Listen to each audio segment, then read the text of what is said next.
మహాత్మా గాంధీ ప్రపంచ చరిత్రగతిని సమూలంగా ప్రక్షాళన చేసిన మహోన్నత వ్యక్తి.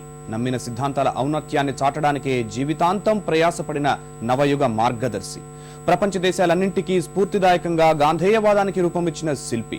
పరాయి చెర వీడడం కోసం భారతీయుల స్వాతంత్ర్య పోరాటాన్ని విశ్వవ్యాప్త భావనగా మలచడమే కాక దాన్ని ప్రపంచ బానిస దేశాలన్నింటికీ చుక్కానిగా మార్చే క్రమంలో బాపు ప్రతి అడుగు బంగారు బాటే.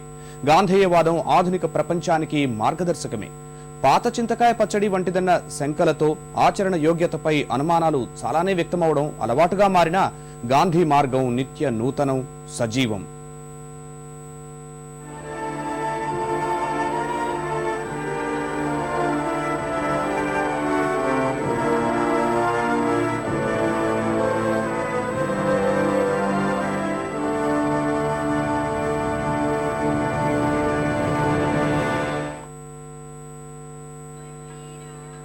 భారత స్వతంత్ర పోరాటం ఏకకాలంలో వివిధాంశాలను ఇముడ్చుకున్న ప్రాపంచిక చారిత్రక ఘట్టం. ఓ సంస్కరణోద్యమంగా, పునరుజ్జీవ వేదికగా, జాతీయ ఉద్యమంగా అది నేర్పిన పాఠాలు చరిత్రలో ఎప్పటికీ నిలిచిపోయే ఉత్కృష్ట ఘట్టాలు.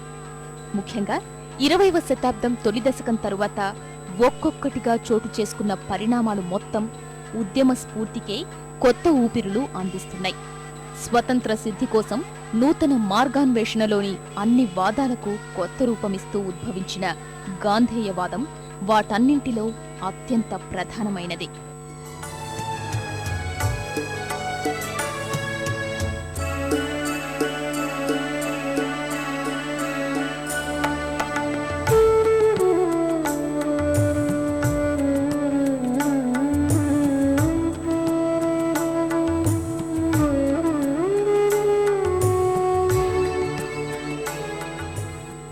స్వాతంత్రోద్యమ నాయకుడిగా గాంధీజీ అందుకున్న తొలి విజయం భారత జాతీయ కాంగ్రెస్ ను జాతి సొత్తుగా భావించే స్థాయికి తీసుకెళ్లడం.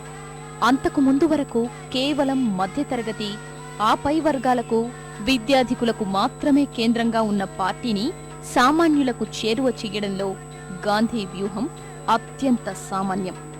దేశ రాజకీయ స్వరూపాన్ని విశ్వవ్యాప్తం చెయ్యడంలో పీడిత, బాధిత వర్గాల పోరాటాన్ని ప్రపంచ పెత్తందార్లపైకే ఆయుధంగా బాపు గురిపెట్టారు. కేవలం భారతదేశం కోసమే కాక ప్రపంచం మొత్తం కోసమే తాను పోరాడుతున్నానన్న విశాల దృక్పథంతో వ్యవహరించి జాతి ఆత్మగౌరవం కోసం పోరాడారు. మనిషి సమాజ నడవడికకు తన మాటలు, చేతల ద్వారా ఎన్నో నూతన అంశాలను గాంధీజీ పరిచయం చేశారు. ప్రజా సమూహపు విస్తృత ప్రయోజనాలు, అవసరాలను గుర్తించడం, వర్గ వైరుధ్యాలకు సామరస్యపూర్వక పరిష్కారాలు చూపడం, రాజకీయ వ్యవస్థను ఆత్మగతం చెయ్యడం అనే 3 భిన్న మార్గాల ద్వారా తన వాదనల్ని బలోపేతం చేసుకుంటూ వచ్చారు. తద్వారా ప్రజలు విశ్వసించిన గాంధేయవాదంలో భిన్నాభిప్రాయాలకు తావే లేకుండా చేశారు. అనుచర గణాన్ని ఆకట్టుకుని సుశిక్షితులైన బలగాన్ని తీర్చిదిద్దారు. సమాజంలో నేటికి అక్కడక్కడా కనిపిస్తున్న ఆయన వారసులు బాపు విజయ సూత్రాలను నిత్యం స్మరిస్తుంటారు.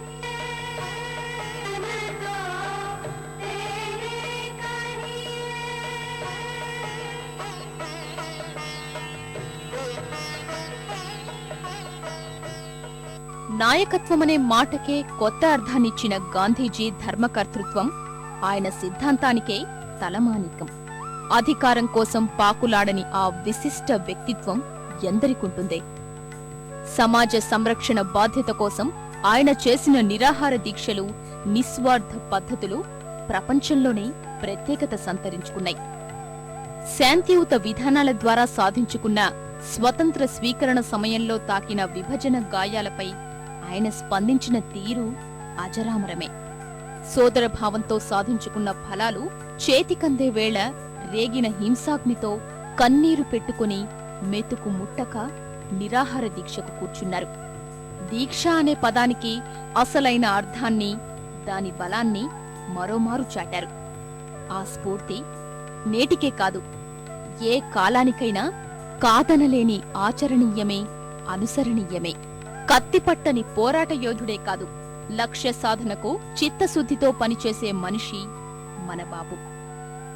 వర్తమాన సమాజంలో రాజ్యమేలే సమకాలీన సమస్యలపై ప్రజల తరపున గొంతెత్తడం ఆయన లక్షణం. ముఖ్యంగా లక్ష్యంతో కూడిన పోరాటం కోసం బహుముఖీనము, వైవిధ్యభరితమైన సమాజాన్ని ఏకీకృతం చెయ్యడంలో మహాత్ముడు వ్యవహరించిన తీరు, సాగించిన పోరాటాలు నేటి సామాజిక, రాజకీయ కార్యకర్తలు నేర్వక తప్పని పాఠాలు. అంటరానితనం, అస్పృశ్యతల్ని పారద్రోలడం, సమాన అవకాశాల కల్పనకు పురోగమించడం, అందరినీ సమంగా ఆదరించడం, సాధికారితా భావాలకు ఉత్తేజం కలిగించాయి. మరెన్నో సామాజిక పోరాటాలకు ప్రాణం పోశాయి. పరిస్థితులకు అనుగుణంగా రాజీపడి ఎదుటివారి హృదయాల్ని గెలవడమనే వ్యూహంలోనూ గాంధీకి ఎంతో నమ్మకం. సందర్భానుసారం పట్టువిడుపులతో వ్యవహరించడాన్ని తన రాజకీయ సిద్ధాంతంలో భాగం చేసుకున్నారు. నమ్మిన విధానాలు, చేస్తున్న పని పట్ల అంకితభావం, బాధ్యతల నుంచి తప్పుదోవ పట్టకుండానే బాపు పలికిన ప్రతి మాట నేటికి ఓ వరాల మూట. ఆత్మవిశ్వాసమే ఆయుధంగా విజయాన్ని సైతం బానిస చేసుకోవచ్చన్న చరిత్రకారుల మాటల్లోని వాస్తవికతను నిరూపించారు జాతిపిత.